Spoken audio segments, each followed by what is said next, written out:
Yes people, good morning, good evening, good afternoon. जो जब video देख रहे हैं सब के लिए कैसे हैं सब लोग। आई होप सो आप सब लोग जो बहुत बढ़िया रहे होंगे और अपनी तैयारी पे बढ़िया तरीके से लगे हुए होंगे। और अब तो तैयारी का टाइम भी है भाई, क्योंकि आज 25 तारीख जो है वो हो चुकी है और 27 को तो अपना पेपर है कॉमर्स का और 28 को अपना पेपर है मैनेजमेंट का। ओके, तो 2 ही दिन अपने रह गए हैं। तो हम लोगों ने रिवीजन बढ़िया तरीके से कर लिया, सिलेबस हो गया, रिवीजन हो गया, एमसीक्यूज हमने इस बार तो बहुत सारे एमसीक्यूज जो निपटाए हैं।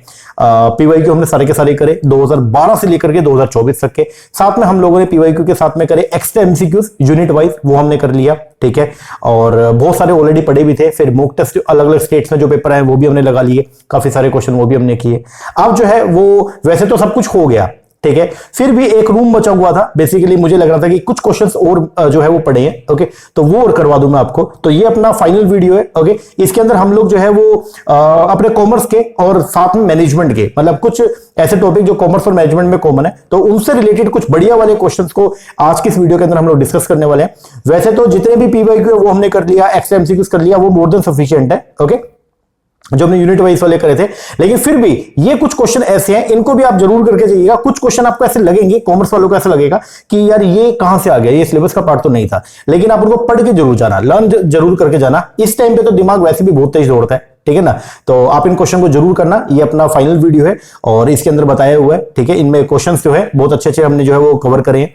इसके अंदर आपको इको के क्वेश्चन देखने को मिलेंगे, अकाउंट्स के क्वेश्चन इसमें देखने को मिलेंगे, फाइनेंस के क्वेश्चन आपको देखने को मिलेंगे, एचआरएम के, मैनेजमेंट के, ओबी के क्वेश्चन आपको इसके अंदर देखने को मिलेंगे, ठीक है। आईबी के क्वेश्चन हमने इसके अंदर डाल रखे हैं। ये सब चीजें जो है वो हमने इसके अंदर डाल रखी है। तो लगभग कोई 150 प्लस क्वेश्चन है, 140 एंड 40 180 के आसपास कोई क्वेश्चन है, ठीक है। तो ये 180 क्वेश्चन आप जरूर करके जाना, आपको बहुत ज्यादा हेल्प मिलेगा एग्जाम के अंदर, ओके। एंड मेरी तरफ से बहुत बहुत शुभकामनाएं आपको, all the very best. Paper अच्छे तरीके से अटेम्प्ट करना, सब कुछ पॉसिबल है, ठीक है ना जी। तो अब हम लोग जो है वो सेक्शन बाय सेक्शन जो है इन क्वेश्चंस को करेंगे, ओके। आप पेपर में जाने से पहले ना जो क्वेश्चन ने कर रखे उनका पीडीएफ उनको जरूर पढ़ लेना एक बार। कल का पूरा दिन आप ओनली जो है वो क्वेश्चंस के ऊपर ही लगाओ, ठीक है ना। और 27 तारीख को फिर जाओ बिंदास अपना पेपर दे के आओ, ठीक है। और जो वो आप क्वेश्चन करोगे यूनिट वाइज वाले और साथ में पीवाईक्यू, उनके साथ इन क्वेश्चंस को जरूर कर लेना, ओके। और इसका जो पीडीएफ है वो भी मैं डाल दूंगा, एक बार उसको भी देख लेना, ठीक है ना। ऐप के ऊपर डाल दूंगा मैं, ओके जी। चलो अब हम लोग जो शुरुआत करते हैं अपने आईबी के सेक्शन से, क्वेश्चन नंबर फर्स्ट से। आइए, तो फर्स्ट क्वेश्चन हमारा जो आ रहा है वो है ये, बोलता है एंटी डंपिंग ड्यूटी जो होती है वो लेवी होती है on which of the following तो एंटी डंपिंग ड्यूटी किस पे लगती है। देखो, जो डंपिंग का इफेक्ट होता है उसको नलीफाई करने के लिए एक एक्स्ट्रा ड्यूटी और लेवी की जाती है जिसको बोलते हैं एंटी डंपिंग ड्यूटी, ठीक है ना। तो एंटी डंपिंग ड्यूटी जो लगती है किस पे, डंप्ड इंपोर्ट पे। ऐसा इंपोर्ट जो बाहर से आ रहा है, ठीक है, बाहर से आने वाली गुड्स विच इज कॉजिंग, जिसकी वजह से जो है वो डैमेज पहुंच रहा है किसको, डोमेस्टिक इंडस्ट्री को इन द इंपोर्टिंग कंट्री। तो उस गुड्स पे, जिस गुड्स की वजह से हमारे यहाँ की डोमेस्टिक इंडस्ट्री को जो है नुकसान पहुंच रहा है, तो उसके ऊपर हम एक एक्स्ट्रा टैक्स और लगाते हैं और उसको बोलते हैं हम लोग एंटी डंपिंग ड्यूटी। तो anti dumping duty is levy on which of the following, तो वो लगती है किस पे, the dumped import which is causing damage to the domestic industry in the importing country, ठीक है ना। ये बात ध्यान रखना। चलो जी आगे। अच्छा, और एक होती है सीवीडी जिसको बोलते हैं काउंटर वेलिंग ड्यूटी। ये लगती है किस पे, ऐसी गुड्स के ऊपर जिसके ऊपर जो है वो एक्सपोर्टर की गवर्नमेंट ने उनको क्या दे रखी है, सब्सिडी दे रखी है। तो सब्सिडी के इफेक्ट को क्या करने के लिए, नलीफाई करने के लिए एक एक्स्ट्रा ड्यूटी लगाई जाती है जिसको बोलते हैं हम लोग क्या, काउंटर वेलिंग ड्यूटी। तो इसको एक बार रीडिंग कर लेना। Anti dumping duty is a protectionist tariff होती है जो इंपोज की जाती है बाय द डोमेस्टिक गवर्नमेंट के द्वारा on the foreign import that is believe are price below the fair market value. तो ऐसी गुड्स जिनको जो है वो बिलो द मार्केट वैल्यू जो है वो क्या किया गया, मतलब कोस्ट से भी नीचे जाकर के जो है वो इंपोर्ट मतलब एक्सपोर्ट किया गया है, सो दैट दूसरे नेशन की जो डोमेस्टिक इंडस्ट्री है उनको क्या किया जा सके, डिस्टर्ब किया जा सके या फिर उसको खत्म किया जा सके। तो उसके लिए हमारी गवर्नमेंट अपनी डोमेस्टिक इंडस्ट्री को प्रोटेक्शन प्रोवाइड करने के लिए एक एक्स्ट्रा टैरिफ और लगाती है जिसको बोलते हैं एंटी डंपिंग ड्यूटी। चलो जी आगे। N efficient dispute settlement mechanism जो होता है ना under the WTO was brought in by which of the following. तो जो डीएसबी का मैकेनिज्म था, डिस्प्यूट सेटलमेंट सिस्टम जो है वो अपना आया था किसमें, उरुग्वे अराउंड। तो जिस टाइम पे हमने डब्ल्यूटीओ को बनाया तो डब्ल्यूटीओ जब उससे पहले की बॉडी होती थी गैट, ठीक है, उसके अंदर होते थे जो मीटिंग्स होती थी उसको बोलते थे राउंड। तो जो 8वीं मीटिंग थी ना जिसको बोलते हैं हम लोग क्या, उरुग्वे राउंड, तो उसके अंदर जो है वो एक प्रोविजन डाला गया डिस्प्यूट सेटलमेंट का कि अगर मेंबर कंट्री का आपस में कोई झगड़ा होगा ना तो उसको निपटाने के लिए हम लोग जो क्या करेंगे, एक बॉडी को सेटअप करेंगे जिसका नाम होगा डिस्प्यूट सेटलमेंट बॉडी, ठीक है ना। और वो क्या करेगी, डिस्प्यूट को सेटल करने के लिए जो प्रोसीजर अपनाएगी उसको बोलता है डिस्प्यूट सेटलमेंट मैकेनिज्म।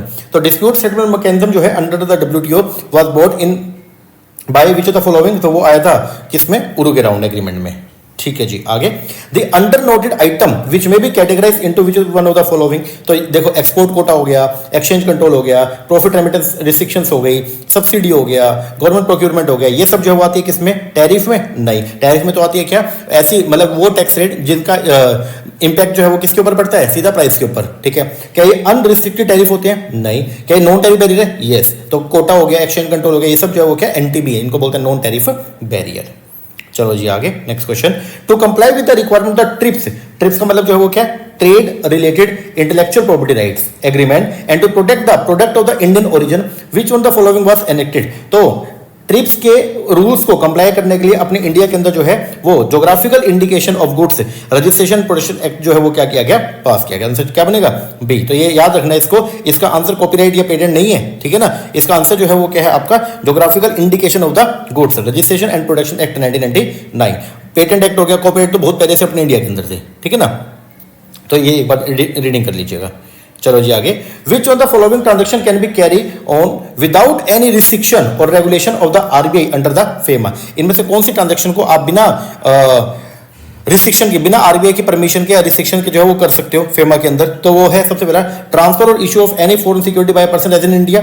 अगर आप ट्रांसफर करोगे तो पहले आपको आरबीआई से परमिशन लेना पड़ेगा, ठीक है। ट्रांसफर और issue of any security by person as in outside India, ये भी नहीं। Drawal of the foreign exchange for the payment due on account of the amortization of the loan और for depreciation of the direct investment, yes. इसके लिए आप लोग जो है वो फॉरेन करेंसी जो है वो विड्रॉल कर सकते हो without the permission of the RBI.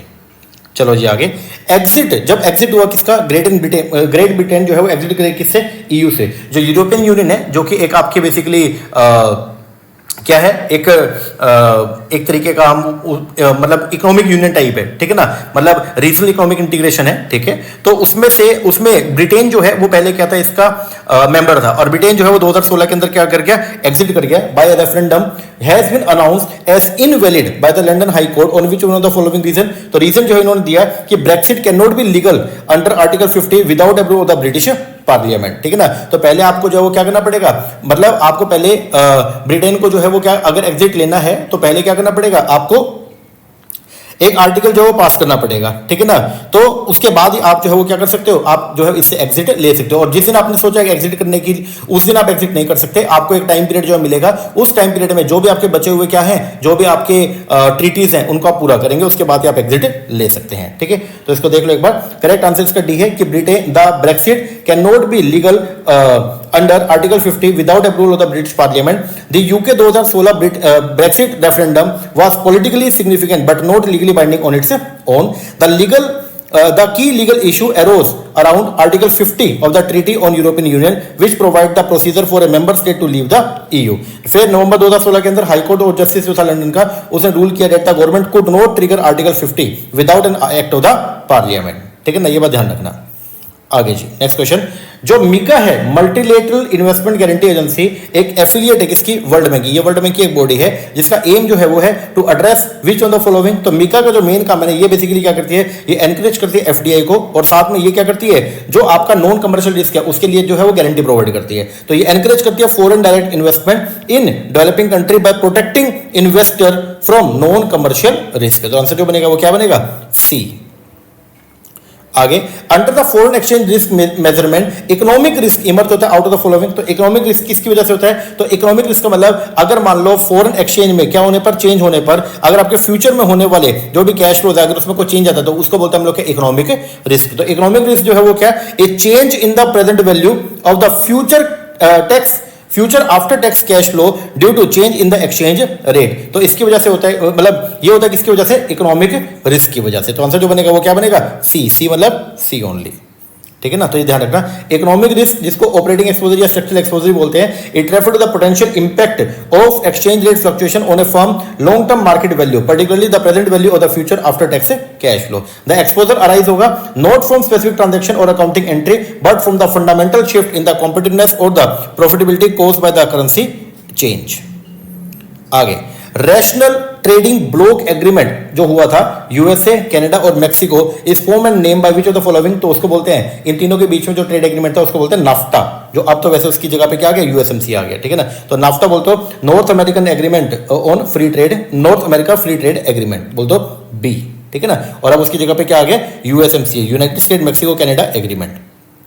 आगे ट्रीटी ऑफ रोम जो हुई थी 1957 में, was responsible for creation of which of the following. तो जब ये ट्रीटी ऑफ रोम हुआ था तो इसकी वजह से जो है वो क्या हुआ था, ईईसी एस्टेब्लिश किया गया था। ईईसी बोलते हो यूरोपियन इकोनॉमिक कम्युनिटी, तो ये बात ध्यान रखना, क्या बोलते हैं इसको, यूरोपियन इकोनॉमिक कम्युनिटी, ठीक है।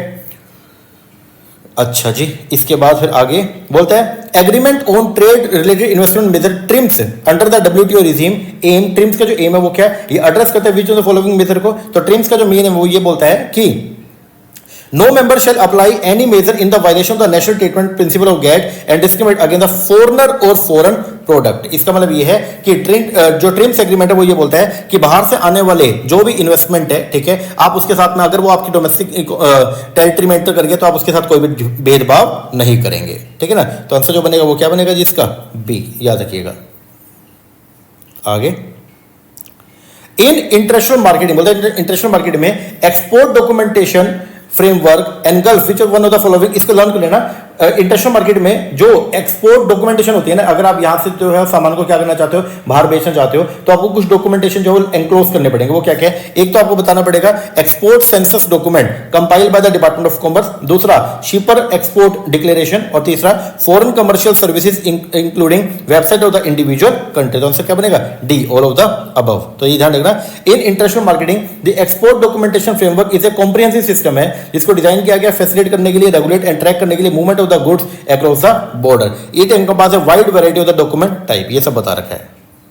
आगे बढ़ो, बोलता है in dispute resolution mechanism of the WTO regime the collapse of Doha round talk at Cancun in September 2003 has been attribute to which of the following. तो इसका जो मेन एम था ना वो ये था कि इस पे जो इशू चल रहा था वो था कि जो डेवलपिंग कंट्री है वो अपने एक्सपोर्टर्स को एक्सपोर्ट सब्सिडी प्रोवाइड कर रही थी और डेवलप कंट्रीज का क्या कर रही थी, विरोध कर रही थी। तो तब से जो है वो एक बेसिकली जो है वो झगड़ा चलते आ रहा है और वो अभी तक जो है वो रिजोल्व हो ही नहीं रहा, ठीक है ना।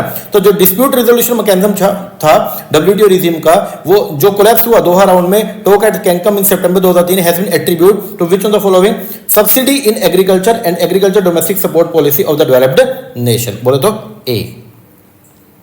आगे इन इंटरनेशनल फाइनेंशियल एनवायरनमेंट, बोलते हैं इंटरनेशनल फाइनेंशियल एनवायरनमेंट में for settlement of the debt, अगर आपने क्या करना डेट को सेटल करना है, there is a practice known as netting practice. The following netting practice related to which of the following. तो नेटिंग प्रैक्टिस का मतलब कहते हैं एक प्रैक्टिस है जिसके अंदर सब्सिडरी होती है ना एफिलिएट की within the TNC network settle करती है inter subsidiary debt from the net amount owed during the post transaction period. इसका मतलब हमने मान लो आपसे जो 10 रुपए लेने हैं और आपको 13 रुपए देने हैं, तो अब हम यहाँ पे क्या करेंगे, नेटिंग करेंगे। नेटिंग का मतलब ये है कि 10 रुपए आपसे लेने हैं, 13 रुपए आपको देने, तो नेट 3 रुपए हम आपको जो है वो क्या करेंगे, दे देंगे, ठीक है। और इसका मतलब 10 रुपए हमने हेड ऑफिस को देने हैं और 13 रुपए हेड ऑफिस से लेने हैं, तो हम क्या करेंगे, नेटिंग कर लेंगे, ठीक है ना। तो इसको जनरली बोलते हैं हम लोग क्या, नेटिंग प्रोसीजर, ठीक है। उक्का मुक्का हिसाब कर लेना और बीच में हम किसको लेके चलेंगे, हेड ऑफिस को। आगे which of the following settlement statement are true. सबसे पहला बोलता है डब्ल्यूटीओ के rules are mainly applied to trade in goods. क्या डब्ल्यूटीओ के रूल्स है वो ओनली ट्रेड इन गुड्स पे लगते हैं, but other area like service intellectual property etcetera are not covered by them. नहीं, ये बात जो क्या गलत है। डब्ल्यूटीओ के रूल्स में जो है वो गुड्स पे भी है, सर्विस पे भी है, इंटेलेक्चुअल प्रॉपर्टीज के ऊपर भी है और इन्वेस्टमेंट मेजर पे भी है। आगे GATT has contracting party, GATT में थी कॉन्ट्रैक्टिंग पार्टी, जबकि डब्ल्यूटीओ के अंदर क्या है, ये मेंबर ड्रिवन अप्रोच है। यस, ये बात आपकी सही है। फिर डिस्प्यूट सेटलमेंट सिस्टम जो है under the WTO is much more efficient है, सब स्पीडी है, ट्रांसपेरेंट है, like the GATT system which was highly suspectable to the blockage. ये बात भी एकदम क्या करेक्ट है। तो आंसर जो बनेगा वो क्या बनेगा आपका, सेकंड और थर्ड आपकी करेक्ट है। आगे अंडर विच ग्रुप, किस ग्रुप के अंदर among the following hold Tamil जो है as one of the official language. तो ये था किसमें, एशियान में। तो याद रख के जाना कि एशियान की अगर बात करते हैं association of South East Asian nation, ठीक है ना, तो बोलते हैं Tamil is recognised as one of the official language of the Singapore which is a member of the ASEAN, ठीक है ना। आगे the statement related to the international financial environment के बारे में कुछ बातें बता रखी है। Denote the code of the statement being correct और इनकरेक्ट। सबसे पहला बोलता है foreign exchange risk denote the variance of the domestic currency value of the asset liability और operating income attribute to anticipated change in the exchange rate. नहीं, अगर sir changes को हमने एंटिसिपेट ही कर लिया फिर तो हम उसको क्या कर लेंगे, उसको मिटिगेट ही कर लेंगे, तो वो रिस्क तो कभी हुआ ही नहीं। रिस्क होता है जब अनएंटिसिपेटेड चेंजेस होते हैं, मतलब जिसको हम अनुमान नहीं लगा सकते। तो ये बात तो क्या होगी, गलत होगी। दूसरा जो वो क्या बोलते हैं foreign exchange exposure denote to the sensitivity of the real value of asset liability and operating income to unanticipated change in the exchange rate express in the functional currency. ये बात एकदम क्या करेक्ट है। तो आंसर जो बनेगा वो क्या, डी, स्टेटमेंट 1 तो आपका इनकरेक्ट है और सेकंड आपका करेक्ट है। आगे, which one the following does not fall with in the ambit of WTO operation, इनमें से कौन सा WTO के अंदर जो है वो नहीं आता? सबसे पहला trade in service, intellectual property protection, multifiber agreement आते हैं। फिर रिड्रेस एंड सेटलमेंट डिस्प्यूट आता है, anti dumping measure, industrial and export subsidy of the trading block आता है, supplementing balance of trade deficit and help करना नेशन को to overcome balance of payment crisis, ये इसका पार्ट नहीं है। ये आता है किसके अंदर? IMF में। किसमें? IMF में। आगे मैचिंग करना जी आपको यहां पे बोलता है floating forex rate. Floating forex rate जो क्या होता है, ये ट्रिगर करता है प्रॉब्लम ऑफ द एप्रिसिएशन और डेप्रिसिएशन ऑफ द करेंसी। तो फ्लोटिंग फॉरेक्स रेट की वजह से जो वो क्या होगा, आपके फॉरेन करेंसी जो है वो एप्रिशिएट भी कर सकती है और डेप्रिशिएट भी कर सकती है जी। फिर ट्रांसलेशन इफेक्ट क्या होता है? तो ट्रांसलेशन इफेक्ट का मतलब होता है इन्फ्लुएंस द वैल्यूएशन और जब एक्सचेंज रेट में चेंज होने की वजह से क्या होता है, आपके जो फाइनेंशियल स्टेटमेंट है उसमें जो चेंजेस होते हैं उसको बोलते हैं हम लोग क्या? Translation effect. तो इसका बनेगा थर्ड। तो ट्रांसलेशन इफेक्ट जो है और चेंज इन फॉरेक्स रेट वो बोलता है influence the valuation of the financial statement and the reported item. दूसरा ट्रांजैक्शन इफेक्ट जो है वो क्या होता है? वो होता है ये इन्फ्लुएंस करता है time lag in receipt of the cash against foreign currency denominated invoices. और जियोसेंट्रिक सॉल्यूशन जो है in financial planning and control, ये क्या होता है? It get the best out of the extreme decentralisation and centralisation in finance decision and execution. तो D का बनेगा फर्स्ट आंसर। क्या बनेगा? ए। आगे द वर्ल्ड इन्वेस्टमेंट रिपोर्ट, जो वर्ल्ड इन्वेस्टमेंट रिपोर्ट है उसको प्रिपेयर की जाता है ए ट्रांसनेशनलिटी इंडेक्स के द्वारा। It comprising average of 3 ratio based on the foreign asset, foreign sale and foreign employment. बिल्कुल ये बात एकदम क्या है? करेक्ट है। ठीक है। फिर बोलता है इसका रीजन क्योंकि because given the increasing liberal investment and environmental policy in which such company operate, transnationality would enhance strategy for greater penetration. बिल्कुल ये बात भी एकदम क्या? करेक्ट है। और ये इसको एक्सप्लेन भी कर रहा है। तो आंसर जो बनेगा वो क्या बनेगा? A. Assertion reasoning both are correct and reasoning is the right explanation of A. इसी के बेस पर ही हम लोग जो वो क्या करते हैं, हम डिसाइड करते हैं कि जो ये ट्रांसनेशनल नेशनैलिटी इंडेक्स है ना, इसी के बेस पर जो है बनता है ये। ठीक है ना, क्योंकि हम यही इसमें यही देखते हैं कि फॉरेन एसेट कितनी है, फॉरेन सेल कितना है, फॉरेन एम्प्लॉयमेंट कितना है। तो इसके बेस पर हम लोग डिसाइड करते हैं कि हमारी इन्वेस्टमेंट या एनवायरमेंट पॉलिसी जो है वो कितनी लिबरल है। आगे बोलता है UNCTAD United Nation conference on trade and development, जो डेवलप करता है एक index to compare the transnationality of the country in which TNC operate. तो बोलते हैं अंकटाड जो डेवलप करता है एक इंडेक्स जिसके माध्यम से हम कंपेयर करते हैं transnationality of the country in which TNC operate. ये बात एकदम क्या सही है। फिर अंकटाड जो है फॉलो करता है parameter like FDI policy as a percentage of growth, fix capital formation, FDI inward हो गया। ठीक है। Stock value added by the foreign affiliate and the job created by them. Yes, तो दोनों के दोनों स्टेटमेंट आपके करेक्ट हैं। इनके बेस पर जो है वो हम लोग क्या निकालते हैं इसको। आगे often the low price is the result, ध्यान देना। बोलते हैं लो प्राइस जो है वो रिजल्ट होता है किसका? प्रीडेटरी प्राइसिंग स्ट्रेटजी का, promoting selling at price below the cost. बिल्कुल सही बात है। प्रीडेटरी प्राइसिंग बहुत ही गलत एक प्रैक्टिस है जिसको फॉरेन कंपनीज अडॉप्ट करती हैं। वो क्या करते हैं? बिलो द कॉस्ट जाकर के अपने गुड्स को जो वो बेचते हैं कहां पे? फॉरेन मार्केट में, ताकि उनकी मार्केट को जो है डंप किया जा सके। ठीक है ना, तो ये बात एकदम क्या करेक्ट है। फिर स्टेटमेंट 2 में बोलता है this is done with an aim, ये किया जाता है इसके पीछे का जो एम होता है वो क्या? To drive out existing competitor because predatory pricing is a restrictive trade practice. बिल्कुल सही बात है, ये भी एकदम क्या है? करेक्ट है। दोनों की दोनों बातें एकदम ट्रू है। आगे बोलता है growing proportion of the world output, जो लगातार ग्रो कर रहा है क्या? वर्ल्ड आउटपुट आपका बढ़ रहा है, is traded internationally causing faster growth of trade among the nation. बिल्कुल सही बात है। जो ग्रोइंग मतलब लगातार जो वर्ल्ड सेल जो है वो बढ़ रही है, ठीक है, इज वो किसकी वजह से हो रहा है? इज ट्रेडेड इंटरनेशनली, जैसे जैसे जो है हम क्या हमारा वर्ल्ड प्रोडक्शन बढ़ रहा है तो वैसे वैसे हमारी जो सेल है वो भी बढ़ रही है। इसकी वजह से क्या हो रहा है? फास्टर ग्रोथ हो रहा है ट्रेड का अमंग द नेशन। बिल्कुल सही बात है। रीजन क्या है? This situation is bringing world economic integration, इसकी वजह से क्या हो रहा है कि इकोनॉमिक इंटीग्रेशन बढ़ रहा है, which is reinforced by cross border capital flow and the region block, जिसकी वजह से जो है क्रॉस बॉर्डर कैपिटल फ्लो जो है वो क्या हो रहा है? इंक्रीज हो रहा है। दोनों की दोनों बातें सही है और रीजनिंग करेक्टली असर्शन एक्सप्लेन भी कर रहा है। ए। आगे in the context of the economic grouping, बोलते हैं इकोनॉमिक ग्रुपिंग के कंटेक्स्ट में which among the following is not applicable to the common market. ठीक है जी, तो कॉमन मार्केट में क्या नहीं आता? कॉमन मार्केट में कॉमन एक्सचेंज टैरिफ आता है, yes. Free movement of the labour and capital आती है, yes. Removal of tariff barrier on the inter trade, ये भी आता है। हार्मोनाइजेशन ऑफ इकोनॉमिक पॉलिसी, ये इसका पार्ट नहीं है। ठीक है ना, ये बात ध्यान रखना, ये इसका पार्ट नहीं है। तो ये जो है वो इसको हम पढ़ते किसमें? इकोनॉमिक यूनियन में। आगे various body in the organization structure of WTO are given below on the basis of the decision making authority, arrange them from the top to bottom. सबसे पहली decision making authority जो किसके पास, ministerial conference, उसके बाद आती है क्या, general council, उसके बाद आती है अपनी तीन council, council for trade in goods service और इंटेलेक्चुअल प्रॉपर्टी, तो मतलब चौथा, और उसके बाद आती है स्पेशलाइज्ड कमेटी, बोल दो थर्ड। तो आंसर जो बनेगा वो क्या बनेगा, ए।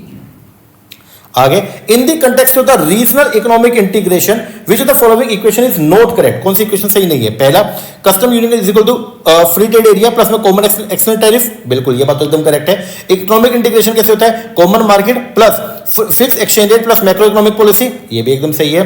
कॉमन मार्केट का जो फॉर्मूला होता है वो होता है कस्टम यूनियन प्लस में नॉन टैरिफ बैरियर प्लस में फैक्टर मोबिलिटी, नहीं ये बात जो सही नहीं है। आंसर जो बनेगा वो क्या बनेगा आपका, सी, ठीक है ना। तो ये ध्यान रखना कि common market build upon a custom union by allowing free movement of the labour and capital, note by adding non tariff barrier. आगे, इंटरनेशनल फ्यूचर इफेक्ट्स क्या सजेस्ट करता है, that a home currency will, कि home currency जो है वो क्या करेगी, एप्रिशिएट करेगी अगर the home current home interest rate exceed the current foreign interest rate. नहीं, एक बात ध्यान रखना, जिस कंट्री के अंदर जो आपका इंटरेस्ट रेट है वो क्या होगा, ज्यादा होगा, तो उसकी करेंसी डेप्रिशिएट करेगी। अगर इंटरेस्ट रेट या इन्फ्लेशन रेट अगर आपका ज्यादा है ना, तो आपकी करंट करेंसी हमेशा डेप्रिशिएट करेगी, और अगर आपकी कंट्री के अंदर जो है वो इन्फ्लेशन रेट या इंटरेस्ट रेट अगर कम है तो आपकी करेंसी जो है वो क्या करेगी, एप्रिशिएट। तो ये तो नहीं है। फिर डेप्रिशिएट कर मतलब होम करेंसी डेप्रिशिएट करेगी अगर करंट होम इंटरेस्ट रेट, अगर आपकी कंट्री का जो होम इंटरेस्ट रेट है वो एक्सीड कर जाएगा किससे, करंट फॉरेन इंटरेस्ट रेट से। बिल्कुल ये बात एकदम क्या करेक्ट है कि अगर मान लीजिए हमारा जो हमारा जो इंटरेस्ट रेट है, ठीक है, या इन्फ्लेशन रेट, ठीक है ना, वो अगर क्या होगा, ज्यादा होगा दूसरी कंट्री से, तो हमारी करेंसी जो है वो क्या करेगी, डेप्रिशिएट करेगी। आगे, entering a foreign market by developing foreign based assembly और मैन्युफैक्चरिंग फैसिलिटी, ये इसको बोलते हैं बेसिकली क्या, डायरेक्ट इन्वेस्टमेंट, जिसके अंदर हम लोग जो है वो बाहर जाके क्या कर लेंगे, इन्वेस्टमेंट करेंगे और वहां पे अपने जो है वो प्रोडक्शन फैसिलिटीज जो ओपन करेंगे, और वहां पे यहां से हम सेमी नॉकडाउन पोजीशंस के अंदर गुड्स लेके जाएंगे और वहां पे जो है वो क्या करेंगे, उसको असेंबल करके और वहां पे बेचना स्टार्ट करेंगे। आगे, which one of the following involves selling at a loss to gain access to the market and perhaps to drive competition? तो ये होता है आपका प्रेडेटरी डंपिंग। प्रेडेटरी के अंदर हम लोग जो है वो बिलो द कॉस्ट जाकर के बेचेंगे सो दैट वहां की मार्केट के ऊपर जो पूरा कंट्रोल लिया जा सके।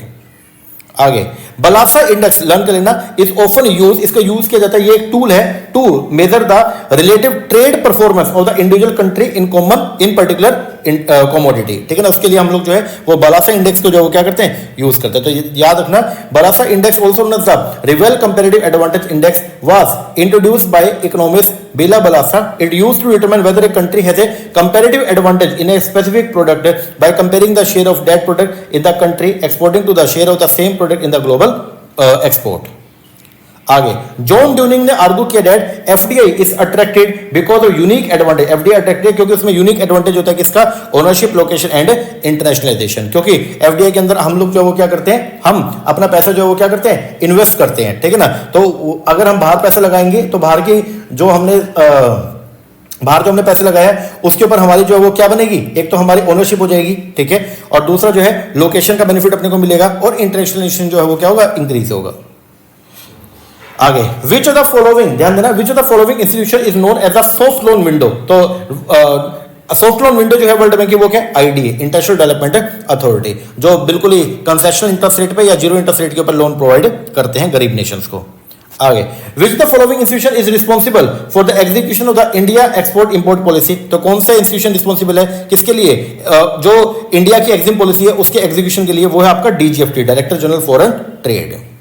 आगे जी, which of the following invalidate करता है informal persuasion to boycott China imported goods, वो है अपना नेशनल ट्रीटमेंट रूल। ये क्या है, इनमें से कौन सा इनवैलिडेट करता है इनफॉर्मल परसुएशन टू बॉयकॉट, मतलब आप चाइना से जो गुड्स बन के इंडिया के अंदर आ रही है, ठीक है, तो उसको आप बॉयकॉट नहीं कर सकते, ऐसा कौन सा रूल है, तो वो है आपका नेशनल ट्रीटमेंट, जो ये बोलता है अगर एक बार बाहर से आने वाली गुड्स आपके डोमेस्टिक टेरिटरी में एंटर कर गया तो अब आप उसके साथ जो है वो वही बर्ताव करेंगे, जो आप उसको वही ट्रीटमेंट देंगे जो आप अपने नेशनल प्रोडक्ट को देते हैं, ठीक है ना।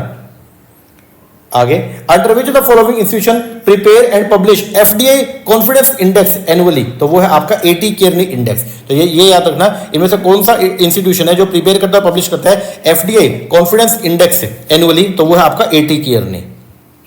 और ये ग्लोबलाइजेशन को मेजर करने का भी इंडेक्स है बेसिकली।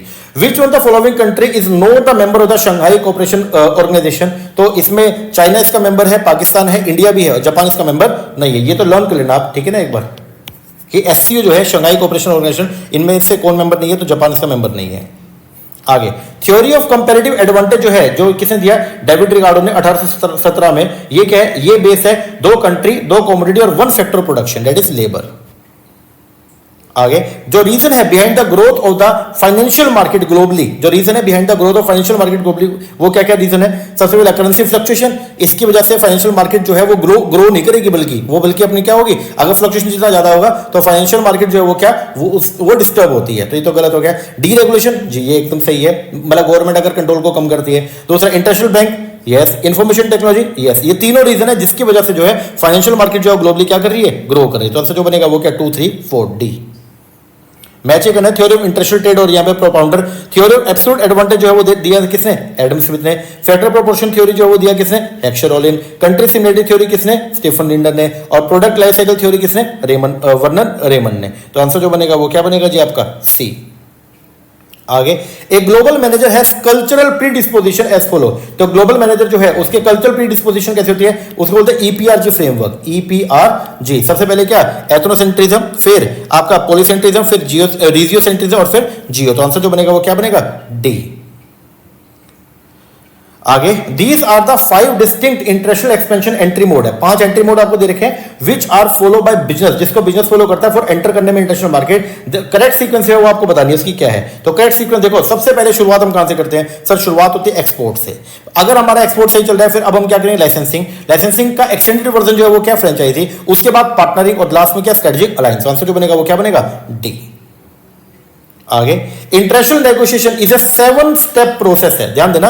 बोलता है इंटरनेशनल नेगोशिएशन जो है वो एक 7 स्टेप का प्रोसेस है, जिसके अंदर क्या क्या आते हैं, तो उसके अंदर जो है वो ये 7 आपको प्रोसेस दे रखे हैं, इसको शफल करके दे रखा है, आपको इसको अरेंज करना है। तो इंटरनेशनल नेगोशिएशन के अंदर हम सबसे पहले जो क्या करते हैं, जो डॉक्यूमेंट उसको प्रिपेयर करते हैं। प्रिपरेशन के बाद अगला काम करेगा, स्ट्रेटजी बनाएंगे। उसके बाद फिर हम बिल्ड करेंगे एक अच्छा सा रिलेशनशिप। फिर इसके बाद में इंफॉर्मेशन एक्सचेंज करेंगे एंड ऑफर देंगे।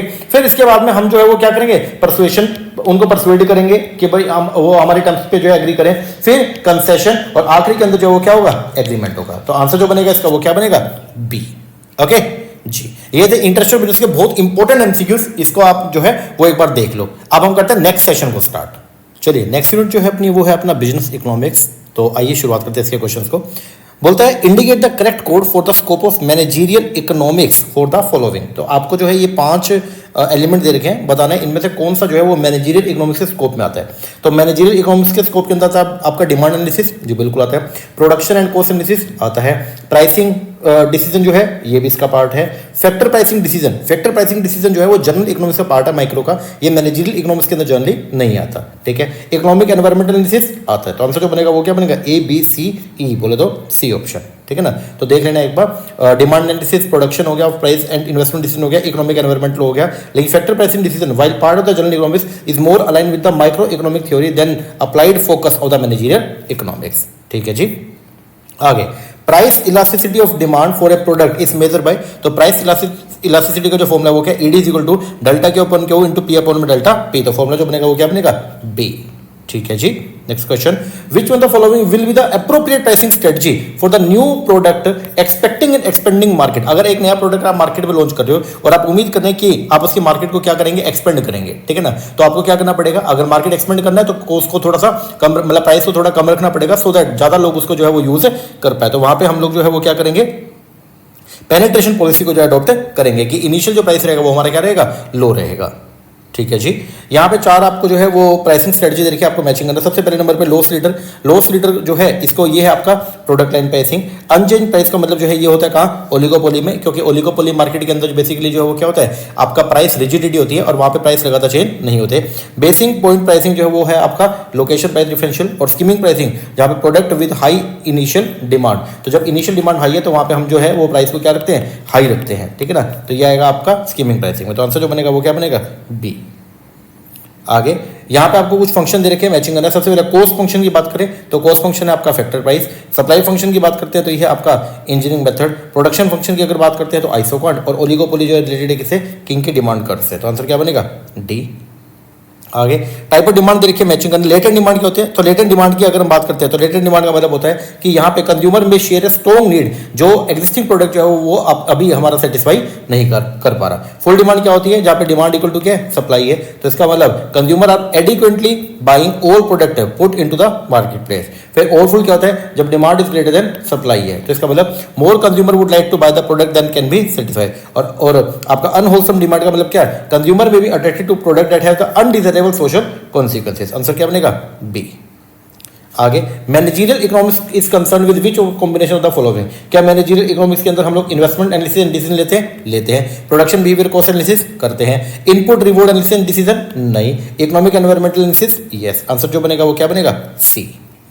आगे which of the following statement is not correct? कौन सी सही नहीं है? सबसे पहला marginal cost decline at a faster rate as compare to the AC, ये बात तो एकदम सही है। Marginal cost rise as a faster rate as compare to the AC, ये भी सही है। Marginal cost equal AC when AC is minimum, ये बात भी सही है। Average cost equal MC when MC is minimum, नहीं, जहां पे एसी मिनिमम होता है, तो ये जो है सही नहीं है।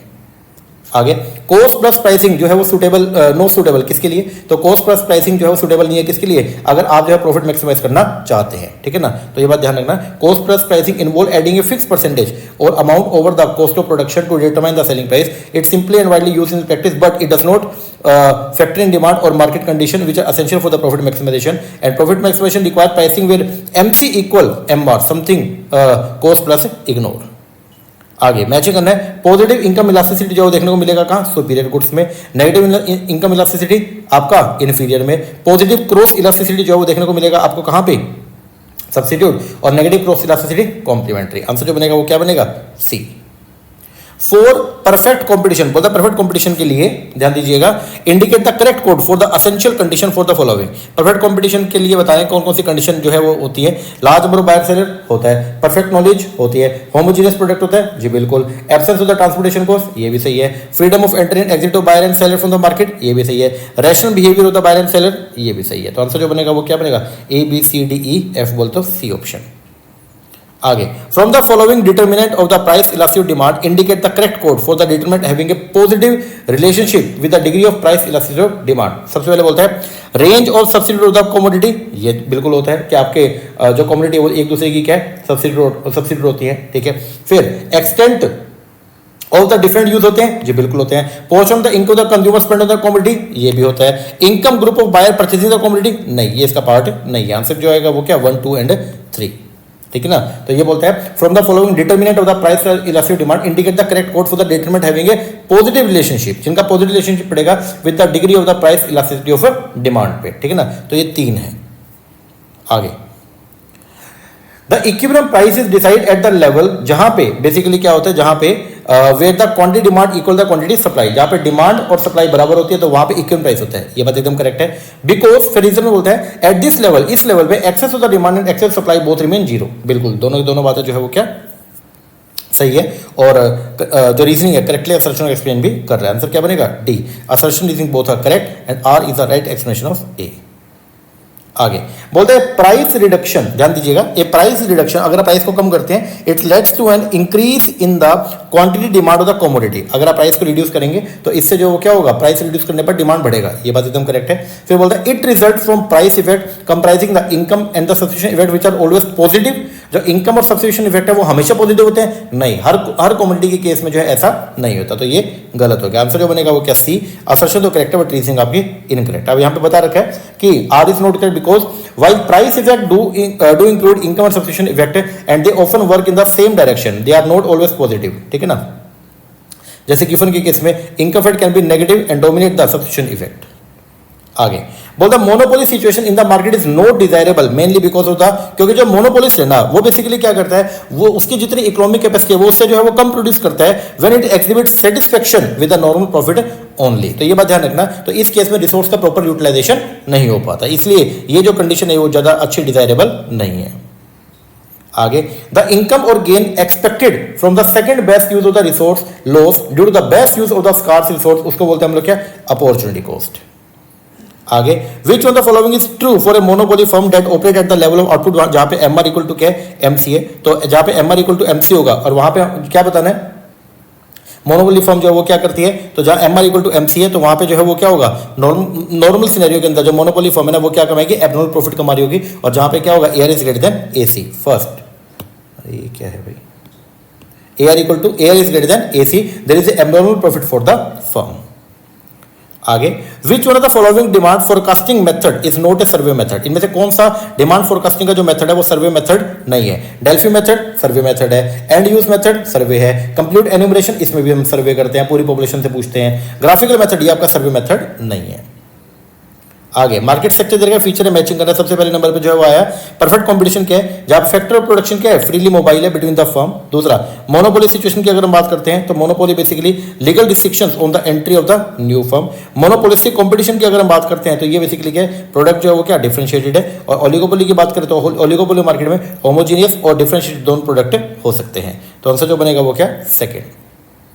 आगे, the money spend for repair of A motor car use by the business वो क्या है, वो किस तरीके का है, तो रिपेयर का जो खर्चा आप करते हैं तो उससे जो है वो इकोनॉमिक कैपेसिटी इंक्रीज नहीं होती, तो इसलिए वो क्या है आपका revenue expenditure. 1, what is the pay of at maturity for a long call below the strike price. तो अगर मान लीजिए कि आपने लॉन्ग कॉल आपके पास, आपने कॉल जो है वो परचेज कर रखी थी, आप जो है वो कौन है, कॉल बायर, ठीक है, और मैच्योरिटी पे जो है वो कॉल जो है वो क्या स्ट्राइक प्राइस से क्या है नीचे, तो आपको कुछ भी नहीं मिलेगा, ठीक है। तो आंसर जो बनेगा वो क्या, 0। तो आपको पे ऑफ बताना है at maturity of a long call below the strike price. तो आपने कोई मान लो अभी मार्केट है 25,000 रुपए और आपने जो है वो 25,100 की कॉल परचेस कर रखी थी, ठीक है ना, और मैच्योरिटी पे जो मार्केट है वो क्या है, बिलो है किससे, स्ट्राइक प्राइस से, मतलब 25,100 से क्या है नीचे है, ठीक है। तो आपका यहाँ पे जो है वो क्या रहेगा, 0, पे ऑफ क्या रहेगा, 0।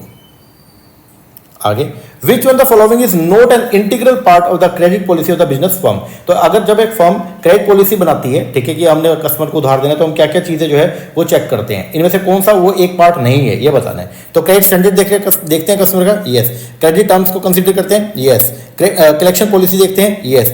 क्रेडिट रेटिंग क्या, ये हम लोग जो है जब अपनी क्रेडिट पॉलिसी बनाते हैं एक फर्म अपनी, ठीक है, कि कस्टमर को हमने लोन अगर हम उधार देंगे प्रोडक्ट तो कितने दिनों के लिए, तो क्या उसके अंदर क्रेडिट रेटिंग को फॉलो करते हैं क्या, नहीं, तो ये इसका पार्ट नहीं है। आगे, which one of the following statement is true. पहला, the desire for a commodity backed by the ability and willingness to pay, उसको बोलते हैं डिमांड, ये बात एकदम क्या है, करेक्ट है। आगे, इन माइक्रो इकोनॉमिक्स ध्यान देना, विच among the following sequence in respect of the internal issue of the business firm is correct. सबसे पहला माइक्रो इकोनॉमिक्स के अंदर हम लोग क्या कहते हैं, what to produce, how to produce, how much to produce, how to determine price of the product, ये सब जो है वो क्या है, ये आपकी इंटरनल इश्यू किसका, एक बिजनेस फर्म का, ये बात करेक्ट है। आगे, human resource selection is concern with, human resource selection के अंदर हम लोग जो वो क्या करते हैं, अप्लाई करते हैं appropriate technique to select a candidate, D. आगे, which of the following oligopoly firm architectural framework is often describe as the first mover advantage model. तो ये हमने पढ़ा था किसके अंदर, स्टैकलबर्ग मॉडल, ठीक है ना। तो स्टैकलबर्ग मॉडल जो है ओलिगोपोली का, स्पेशली इसको बोलते हैं introducing the concept of the first mover advantage. It model a situation where one firm set its output first and other firm respond after observing the leader decision. आगे, best level जो है output का for a perfectly competitive firm in short run is a point जहां पे price is equal to MR is equal to MC, और जहां पे price है वो क्या हो, ग्रेटर हो किससे, ABC से। तो ये सिचुएशन सबसे क्या है, बेस्ट है, सेकंड।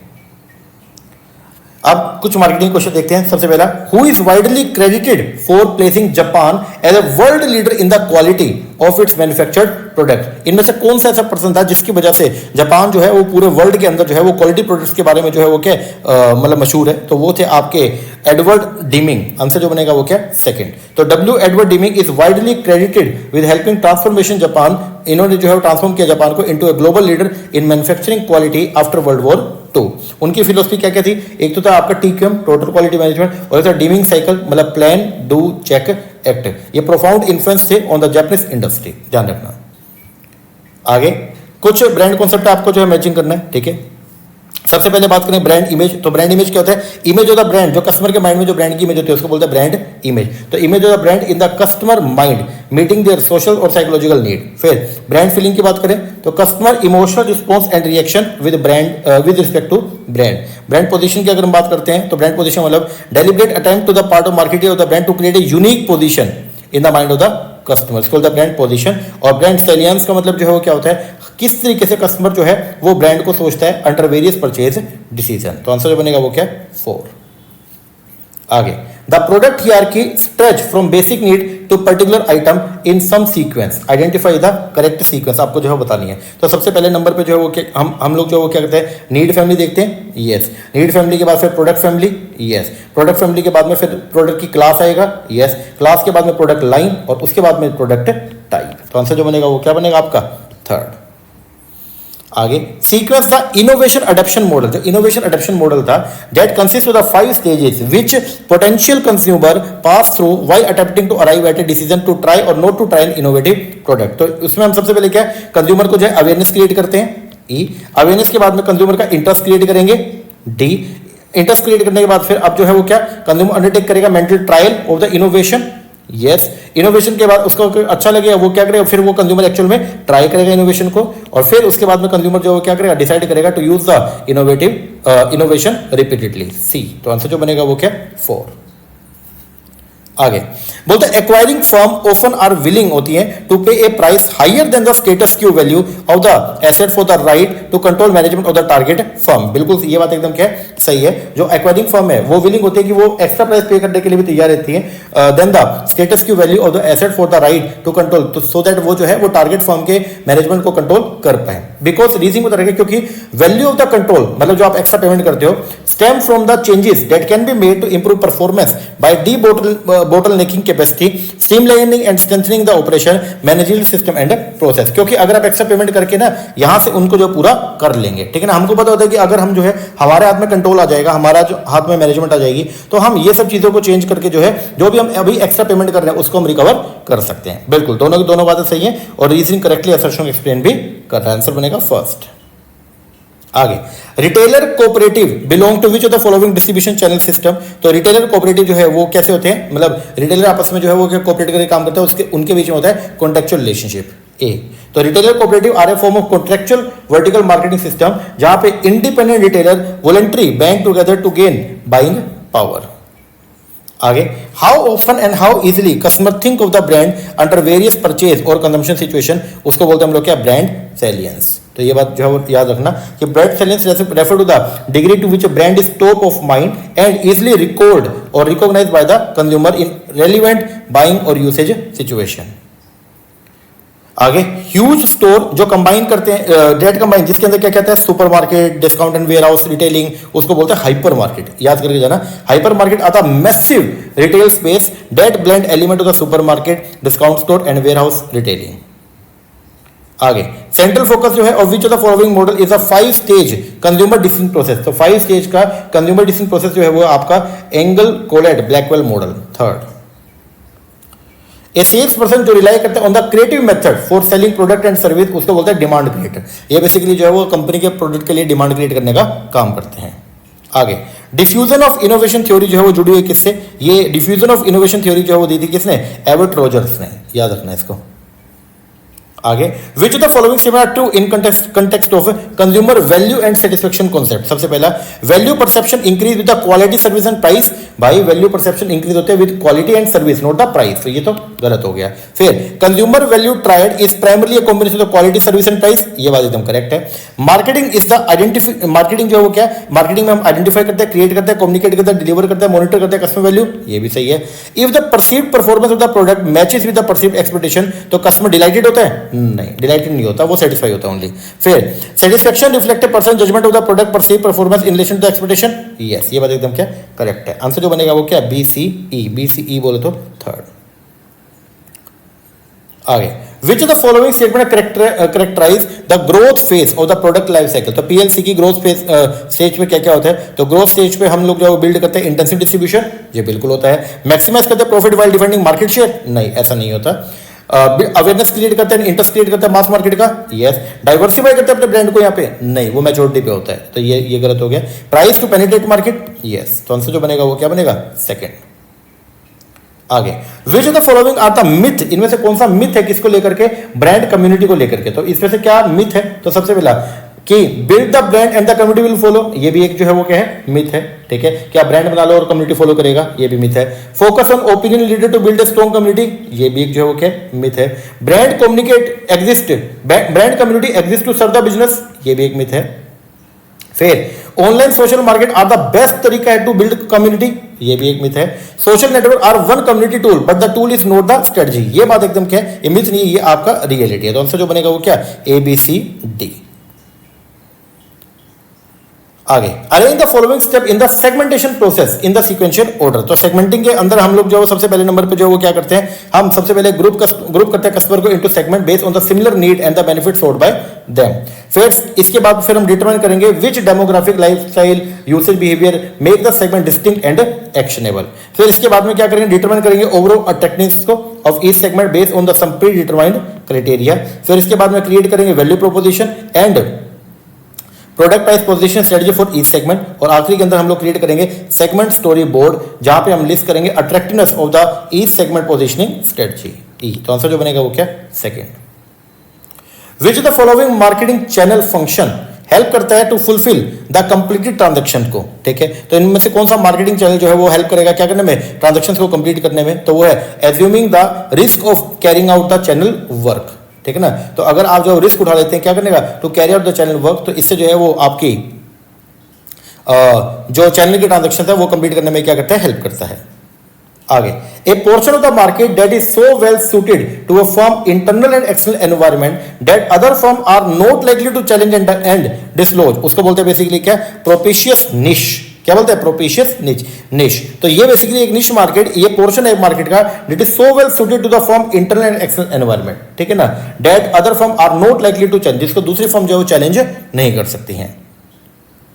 आगे, an approach to corporate strategy जिसके अंदर टॉप मैनेजमेंट व्यू करती है its product line and business unit as a series of investment from which it expect a profitable return, उसको बोलते हैं पोर्टफोलियो एनालिसिस। थर्ड, आगे, the total combined customer life style value of all the company customer, उसको बोलते हैं हम लोग क्या, कस्टमर इक्विटी। तो कस्टमर इक्विटी क्या होता है, combined customer life time value होती है of all the company customer.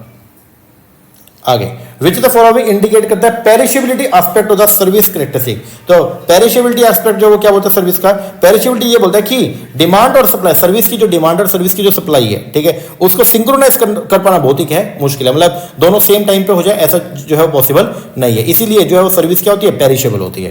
तो the which the following indicate करता है perishability aspect of the service characteristic, वो है it is difficult to synchronise supply and demand with services. आगे, an outlet जो start होता है as a general retailer grow into a specialised retailer and in course of time become even a bigger general retailer, उसको बोलते हैं हम लोग क्या, रिटेल एकॉर्डियन थ्योरी, ठीक है ना। तो ये जो रिटेल एकॉर्डियन थ्योरी है वो ये बोलती है कि एक आउटलेट जो शुरुआत उसने करी एज ए जनरल रिटेलर, वो ग्रो हुआ into a specialised retailer and in course of time become even a bigger general retailer, तो उसको बोलते हैं हम लोग क्या, retail accordion theory.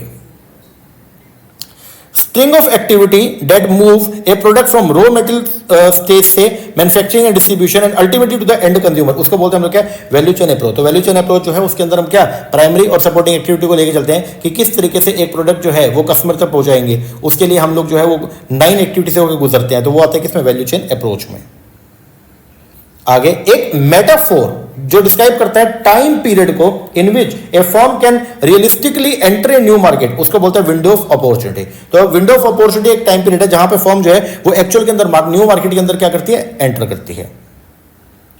Which of the following statement are applicable to value based pricing concept, इनमें से कौन सा स्टेटमेंट एप्लीकेबल है किस पे, वैल्यू बेस्ड प्राइसिंग कॉन्सेप्ट पे। सबसे पहला, design the product to deliver desired value at the target price, जी बिल्कुल। सेट करेंगे target price to match the customer perceive value, जी बिल्कुल। डिटरमाइन करेंगे cost that can be incurred, yes. Convince करेंगे बायर को of the product value, convince नहीं करेंगे। असेस करेंगे कस्टमर की नीड को and value perception, yes. Answer क्या बनेगा, first.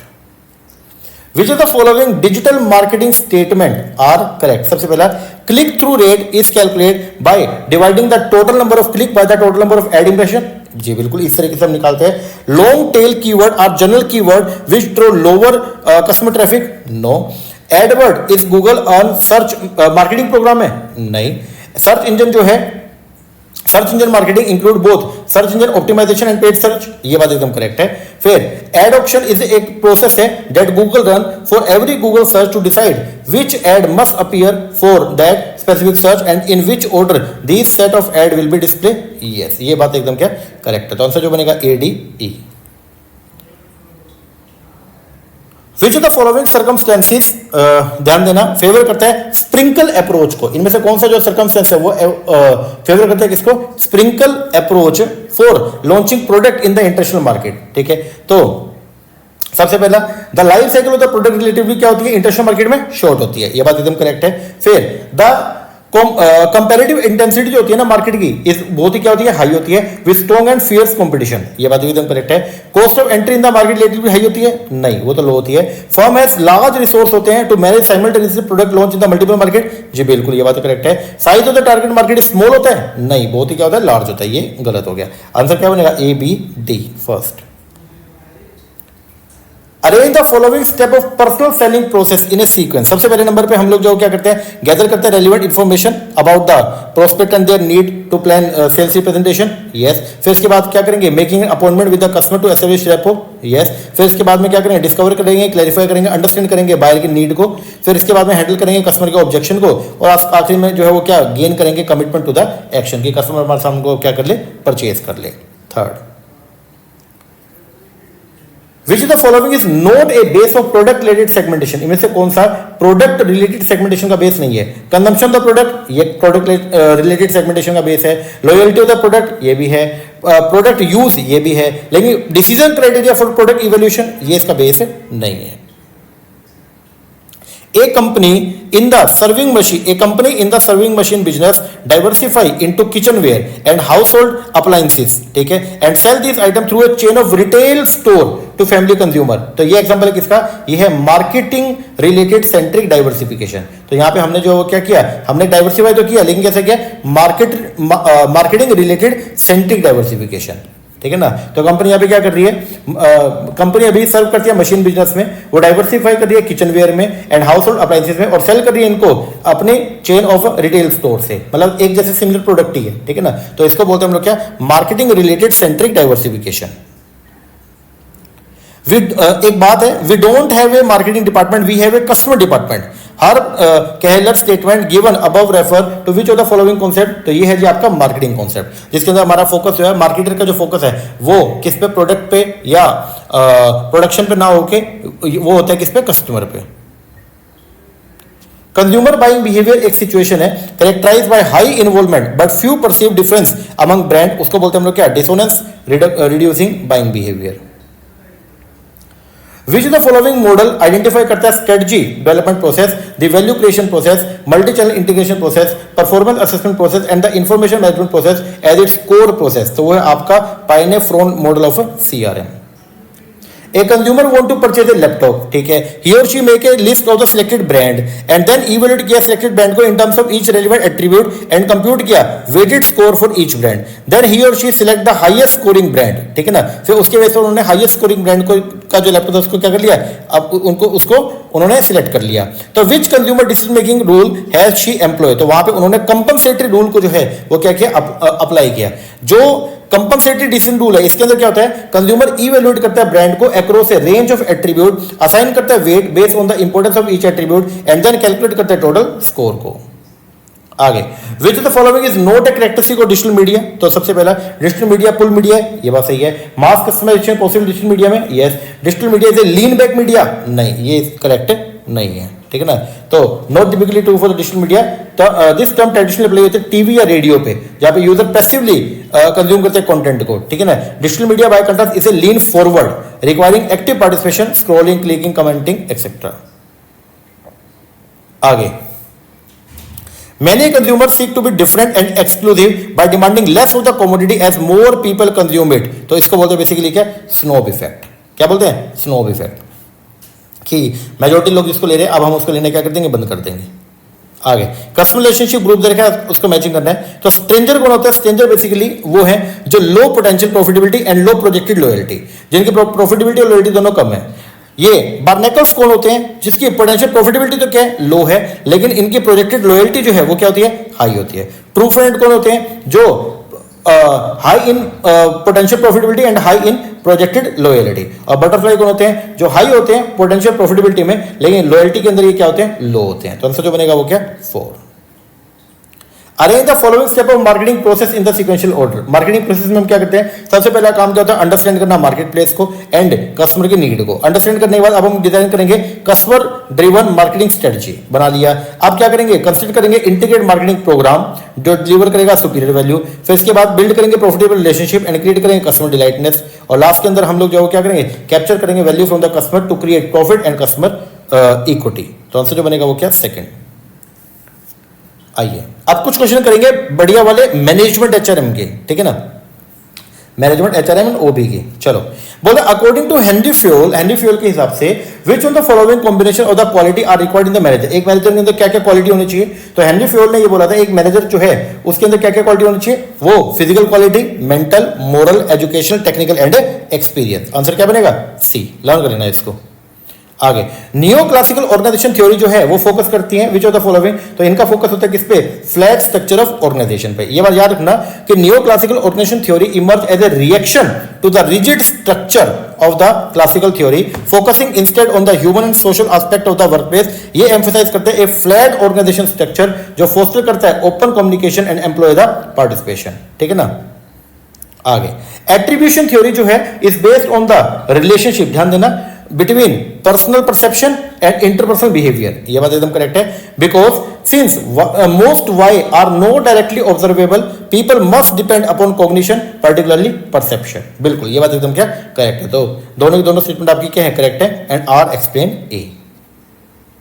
Arrange the following step of training and development process in the right sequence. सबसे पहले ट्रेनिंग और डेवलपमेंट के अंदर हम लोग जो वो देखते हैं सबसे पहले क्या? नीड एनालिसिस कि भाई ट्रेनिंग एंड डेवलपमेंट की नीड क्या है। नीड एनालिसिस करने के बाद फिर क्या करेंगे? इंस्ट्रक्शनल डिजाइन जो है वो क्रिएट करेंगे। फिर इसके बाद में क्या करेंगे?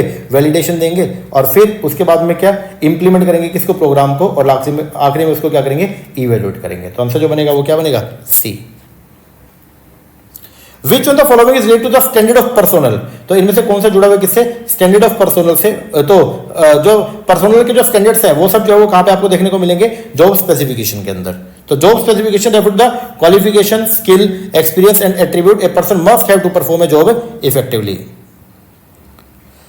इफ एन एम्प्लॉई डिसाइड, अगर एक एम्प्लॉई चाहता है to pay more than the minimum required contribution under the employ provident fund and the miscellaneous provision act, तो उस केस के अंदर जो है एम्प्लॉयर की कोई भी ऑब्लिगेशन नहीं है कि वो एडिशनल कंट्रीब्यूशन जो है वो पे करे। ये बात ध्यान रखना। अगर एम्प्लॉयर ने उतना पे कर दिया जितना एक्ट में लिख रखा है तो अब ज्यादा पे करने की हमारी कोई लायबिलिटी नहीं है।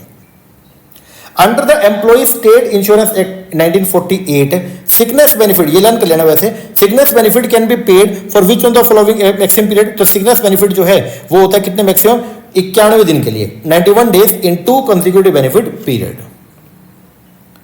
बोलते हैं ethical principle tend to be broader than the legal principle. ये बात एकदम करेक्ट है। फिर बोलता है लॉ और एथिक्स जो है वो एक दूसरे से क्लोजली रिलेटेड है। जी ये भी एकदम करेक्ट। आंसर क्या बनेगा? सी।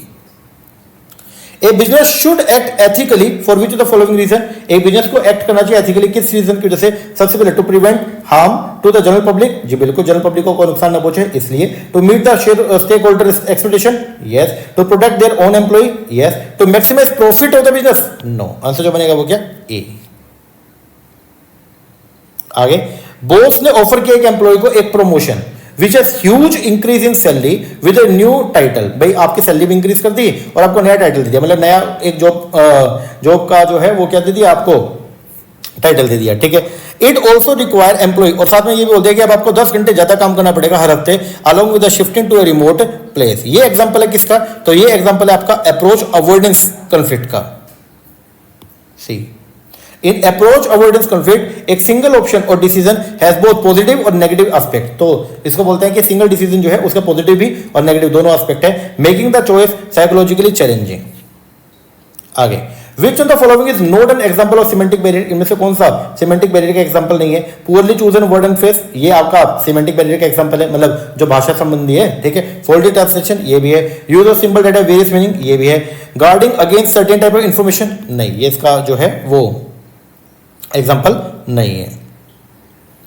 आगे इक्विटी थ्योरी जो होती है ना ऑफ द वर्क मोटिवेशन, वो बेस्ड है on the social exchange process, जिसके अंदर individual make contribution and expect करता है सर्टेन रिवॉर्ड। ये बात एकदम क्या करेक्ट है, बिकॉज इंडिविजुअल जो है वो क्या करता है, डिसाइड करता है whether not the particular exchange is satisfactorily by comparing their input and outcome with those of the other and try to rectify inequality. Yes, बिल्कुल ये बात एकदम क्या करेक्ट है, दोनों की दोनों बातें सही है और रीजनिंग राइट एक्सप्लेनेशन है किसका, असर्शन का।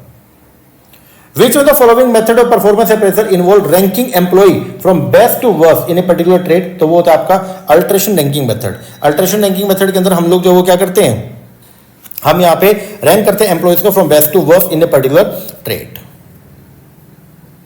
आगे, which one of the following is not a basic feature of Scanlon plan? इनमें से कौन सा बेसिक फीचर नहीं है स्केलमेन प्लान का? तो स्केलमेन प्लान के अंदर जो है वो आइडेंटिटी होती है, कॉम्पिटेंस, इन्वॉल्वमेंट, लेकिन फिलोसफी ऑफ कंपटीशन ये इसका जो है वो फीचर नहीं है। तो Scanlon plan is a gain sharing incentive system है जो फोकस करता है on encouraging productivity through employ involvement and collaboration. एक यूनियन ऑफ इलेक्ट्रिशियन की यूनियन जो वर्क करती है in different industry is called by which one the following? तो उसको बुलाते हैं क्राफ्ट यूनियन के नाम से। Which one of the following is not correct about the voluntary retirement scheme in the public enterprise? तो इनमें से कौन सा VRS के रिस्पेक्ट में सही नहीं है? सबसे पहला, VRS को हम डिजाइन करते हैं to help the enterprise rationalize their surplus manpower, ये बात सही है। Salary of the for the purpose of VRS consist of basic pay only, नहीं, ये बात सही नहीं है। VRS की कंपटीशन में जो सैलरी है उसके अंदर सैलरी के अंदर बेसिक सैलरी के साथ में DA भी इंक्लूड होता है, तो ये बात ध्यान रखना, इसके अंदर DA भी इंक्लूड होता है। एक कंपनी की positioning and differentiation strategy must change over the PLC, ये बात एकदम क्या करेक्ट है। कंपनी की जो पोजीशन डिफरेंशिएशन स्ट्रेटजी है वो चेंज होती रहती है पीएलसी के टाइम पे, ये बात सही है, बिकॉज क्योंकि कंपनी का जो प्रोडक्ट है, मार्केट है और जो कॉम्पिटिटर हैं वो भी लगातार चेंज होते रहते हैं, बिल्कुल ये बात भी क्या करेक्ट है। तो दोनों की दोनों बातें सही है और रीजनिंग करेक्टली असर्शन एक्सप्लेन भी कर रहा है। D, Which one of the following is not a common motivation of an entrepreneur? इनमें से कौन सा कॉमन मोटिवेशन नहीं है एंटरप्रेन्योर के लिए? तो desire to maintain the status quo, हाँ ये मोटिवेशन नहीं है कि मतलब करंट स्थिति जो है वही बना के रखना, ये कोई मोटिवेशन नहीं, अपने को ग्रो करना होता है, ठीक है ना। Arrange the step of diagnostic model of the human resource management in a correct sequence from the first to the last. तो डायग्नोस्टिक मॉडल के अंदर सबसे पहले हम लोग डायग्नोज करेंगे, खोजेंगे, यस, डायग्नोज करने के बाद अब हम प्रिस्क्राइब करेंगे, यस, प्रिस्क्राइब करने के बाद फिर हम क्या करेंगे, अब उसको इंप्लीमेंट और इंप्लीमेंटेशन के बाद में इवैल्यूएशन, ठीक है। तो आंसर जो बनेगा वो क्या बनेगा, B. Which one the following is a training technique जिसके अंदर trainees act out part in realistic management situation, वो होता है रोल प्लेइंग। रिजल्ट जो है of A period that may occur at the initial career entry when the new employ high job expectation confront the reality of the boring unchallenging job, this may rightly be attributed to which of the following? उसको बोलते हैं हम लोग क्या, reality shock. In case of domestic inquiry which one the following is not correct about the inquiry officer? तो inquiry domestic inquiry अगर बैठे तो इनमें से कौन सी बात जो है वो इंक्वायरी ऑफिसर के रिस्पेक्ट में सही नहीं है? इंक्वायरी ऑफिसर जो है ना वो कभी भी फाइनल जो है वो डिसीजन अबाउट द पनिशमेंट नहीं लेता, वो ओनली इंक्वायरी करके दे देगा, फिर ज्यूरी जो है वो डिसाइड करती है। तो इसका मतलब he can take final decision about punishment and issue and order inflicting punishment, नहीं, ये चीज जो सही नहीं है। मैच करना है। एफडब्ल्यू टेलर इन्होंने दिया था फेयर डे पे for fair day work. Henry tent की अगर बात करते हैं तो ये इन्होंने दिया था graphic schedule for planning and controlling of work. Frank Lillian Gilbert की बात करें तो इन्होंने दिया मोशन स्टडी। फिर इसके बाद में अगर मैक्स वेबर की बात करते हैं तो ये था ब्यूरोक्रेटिक ऑर्गेनाइजेशन। तो आंसर जो बनेगा वो क्या बनेगा, बी। आगे मैचिंग करना है, मोटिवेट करना है through the reward and penalty. तो इसको ये है आपका क्या, transactional analysis. Challenging organization by creating and communicating a vision, इसको बोलते हैं हम लोग क्या, ट्रांसफॉर्मेशनल लीडरशिप। इन्फ्लुएंस करना by dint of personality and charm, तो वही है करिस्मेटिक लीडरशिप। और मॉडिफाई करते रहना style with respect to readiness of the follower, इसको बोलते हैं सिचुएशनल लीडरशिप। आंसर बनेगा B.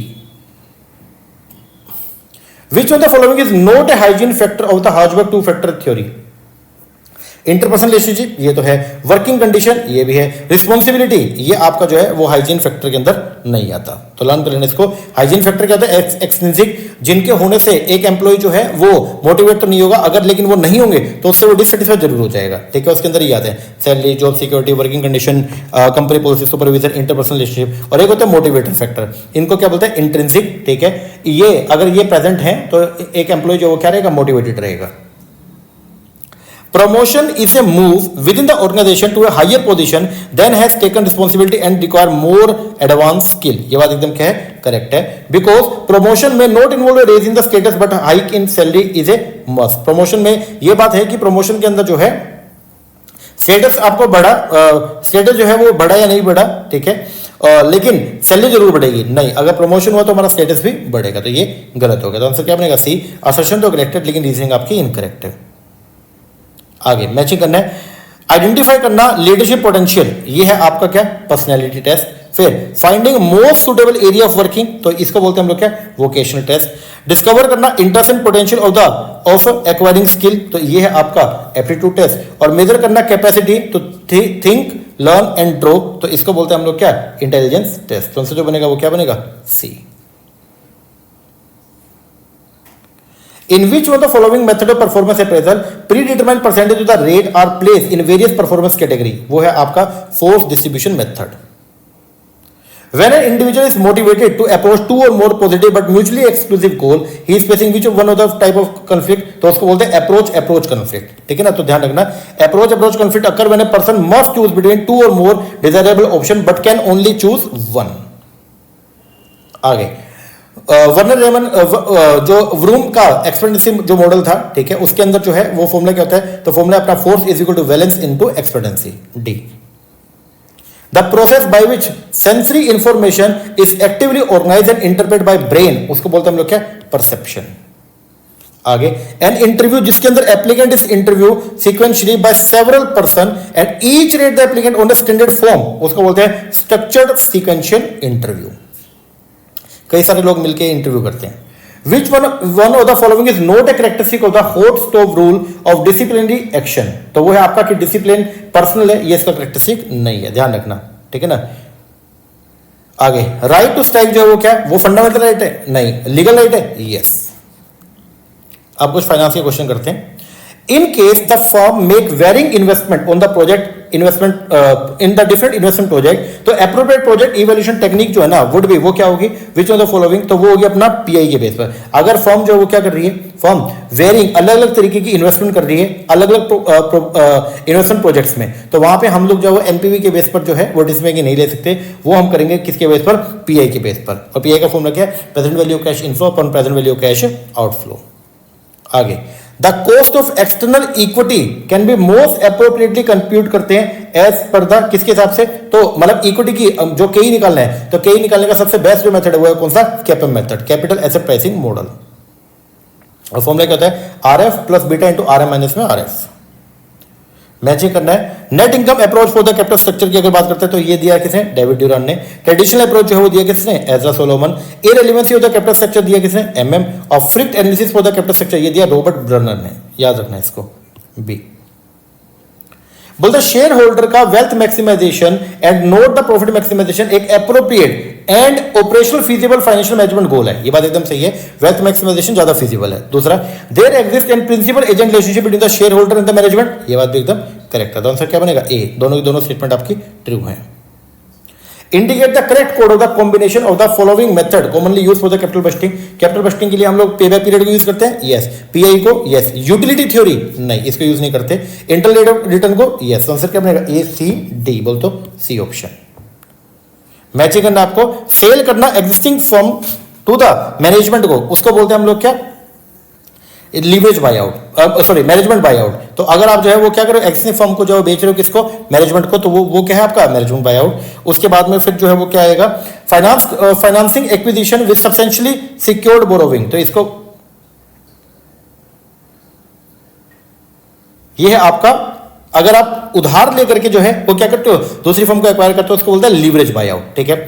Firm demerge worth more to other firm, तो ये है आपका क्या, रिवर्स एनर्जी, ठीक है। And cash inflow on the demerger at present at the sacrifice in form of cash outflow on the transfer division, इसको बोलते हैं रिवर्स कैपिटल बजटिंग। तो आंसर जो बनेगा वो क्या बनेगा जी आपका, सी।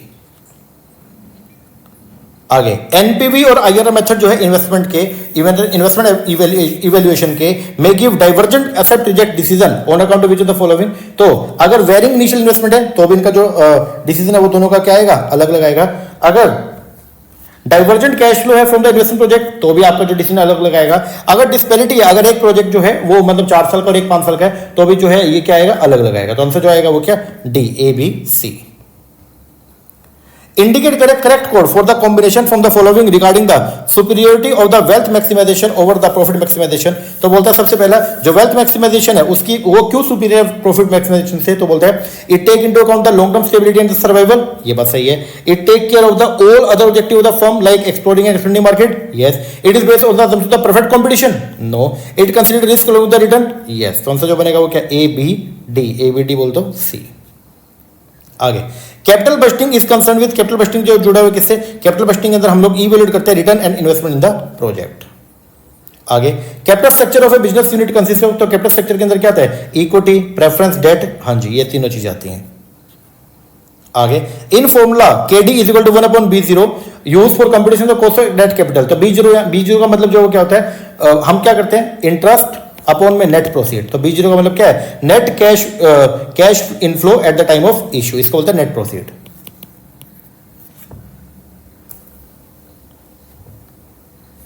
आगे in computation the weighted average cost of capital, तो वेट को असाइन किया है एज पर द किसके हिसाब से, जितना अलग अलग सोर्स का जो प्रोपोर्शन है कैपिटल स्ट्रक्चर में उसके हिसाब से, तो weight are assign as per the proportion of different source of finance. आगे indicate the correct code for the from the following that does not represent the profitability index for the investment proposal of a firm, ठीक है।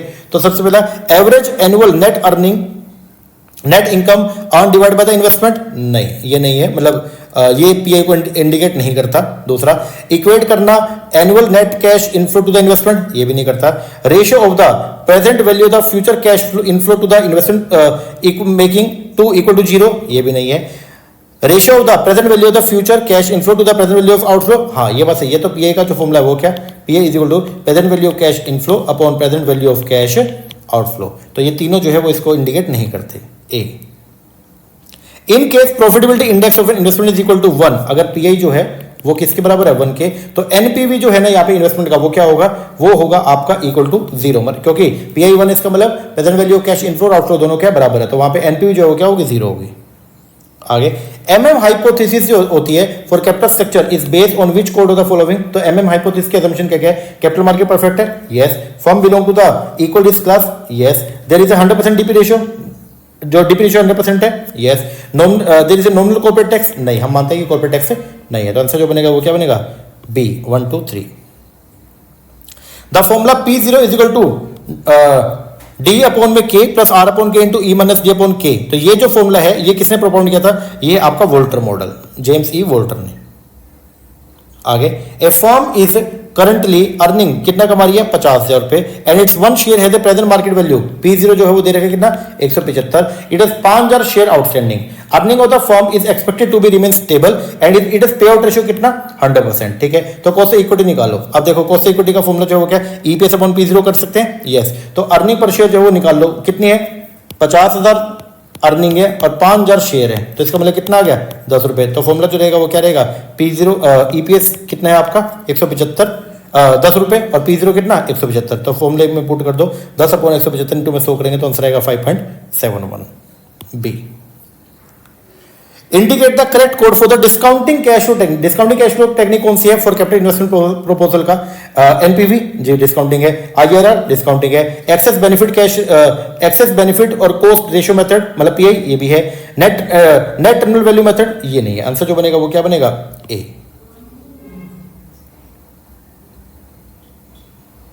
वैसे terminal value भी इसका part है भाई, लेकिन इसमें दे नहीं रखा तो इसलिए आंसर जो है ये भी इसका पार्ट है, आंसर जो बनेगा वो 1 2 3।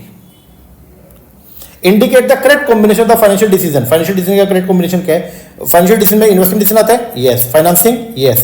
प्राइसिंग डिसीजन नहीं, ये इसका जो है पार्ट नहीं है। Liquidity management decision, yes. Dividend decision, yes.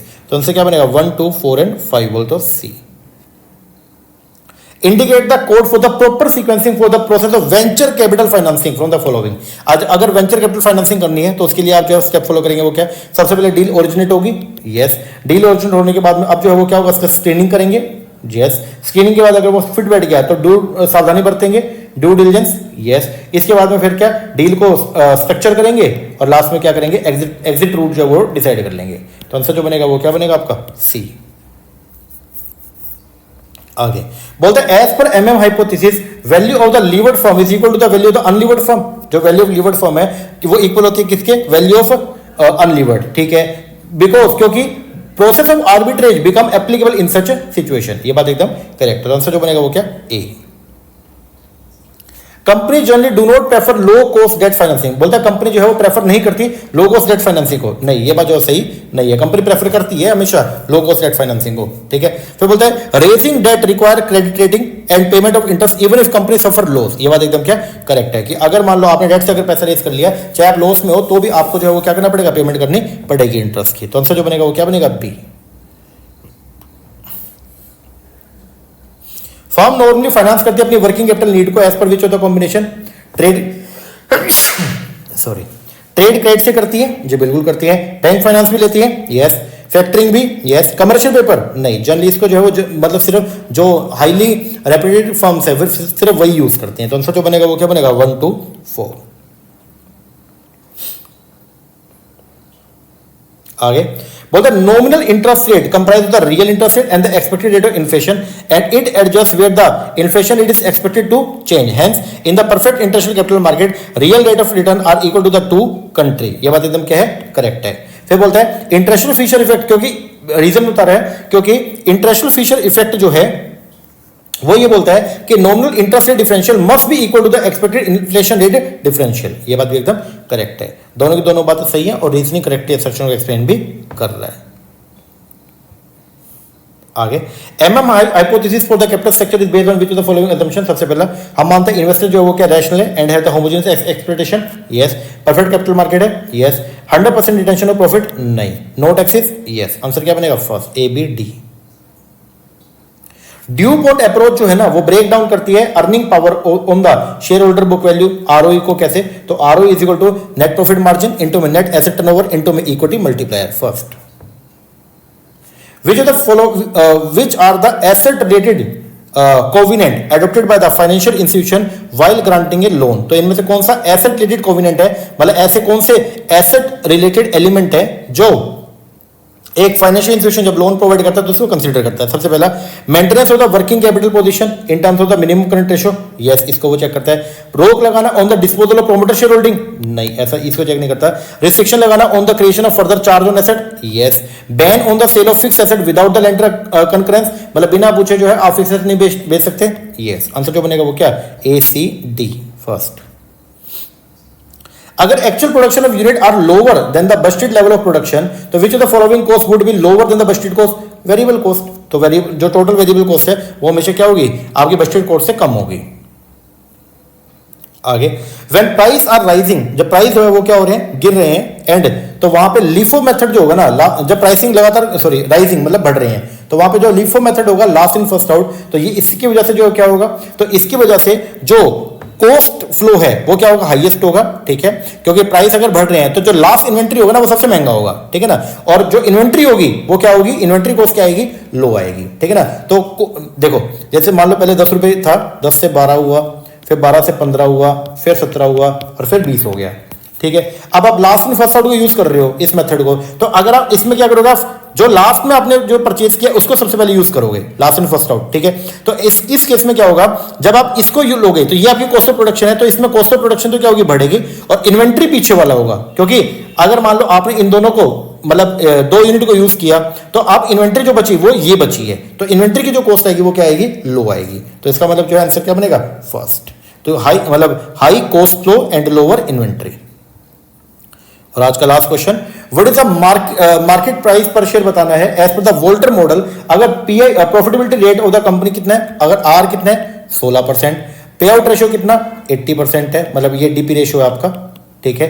And cost of capital जो है वो के कितना है 10% है, ठीक है, वो निकालना है। तो फॉर्मूला जो रहेगा वो क्या होता है, डी प्लस में are upon K into earning minus D upon में के, ठीक है। अब इसको अगर आप सोल्व करेंगे तो आंसर बनेगा आपका 179.2, बोल तो थर्ड, ठीक है ना। तो डीपीएस निकालो, डीपीएस अपॉन के, तो डीपी रेशियो कितना है 80% है, तो यहां पे अर्निंग आप निकाल लो पहले अपना,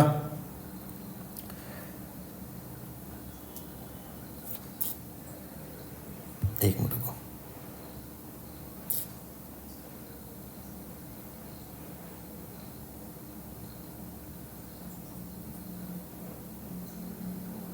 ये देखो ये करके दिखा रखा है यहाँ पे, ठीक है। इसका सोल्व करेंगे तो आपका आंसर जो है वो आएगा कितना आपका 179.20। तो फॉर्मूला बस याद रखना, डीपीएस अपॉन के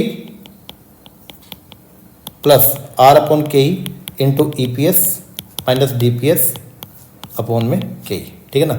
ये फॉर्मूला है, इसको पुट करेंगे तो आंसर ये आएगा। ओके, ये थे कुछ बहुत इंपॉर्टेंट क्वेश्चन जो अपने एग्जाम के अंदर पूछे जा सकते हैं। आई होप आपको क्वेश्चन अच्छे लगे होंगे। एग्जाम में जाने से पहले इनको जरूर करके जाना and all the very best आपके पेपर के लिए कि 27 तारीख को जो अपना कॉमर्स का पेपर है और जो 28 तारीख को अपना मैनेजमेंट का पेपर है, दोनों के दोनों आपके बहुत बढ़िया हो, ठीक है। जिसने कॉमर्स से पढ़ा है आपका कॉमर्स का बढ़िया हो, जिसने मैनेजमेंट से पढ़ा है उसका मैनेजमेंट का बढ़िया हो, ठीक है ना। तो अच्छे से पेपर का अटेम्प्ट कीजिएगा, सब बढ़िया होगा। ओके, चलो ये क्वेश्चन करो, बाकी मिलते हैं नेक्स्ट वीडियो में, तब तक के लिए थैंक यू वेरी मच।